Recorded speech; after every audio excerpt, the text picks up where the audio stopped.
வந்திருக்காரு. ஆனால் வந்து அவர் அந்த வழியை உணரல இல்ல வழியை உணராம இந்த கருத்தை அவர் பதிவு பண்ணிருக்காங்க. அதுல வந்து அந்த கருத்து இல்ல இந்த கருத்துல ஏதாவது உள்நோக்கம் இருக்கிறதா நீங்க நினைக்கிறீங்களா? கண்டிப்பா உள்ளுக்க மாரி செல்வராஜ் வந்து ஒரு படைப்பாளியோட படைக்க சினிமாவா பார்த்து கடந்து போறதை விட்டுட்டு படம் வாங்குறோம் பார்க்கலங்கிற விமர்சனங்கள் இருக்கலாம்.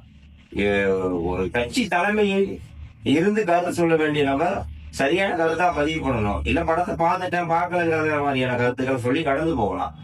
ஆனால் அதை மீறிய முயற்சியில ஒரு ஆமா அது வந்து மாதிரியான பார்வை இருக்கிறதா?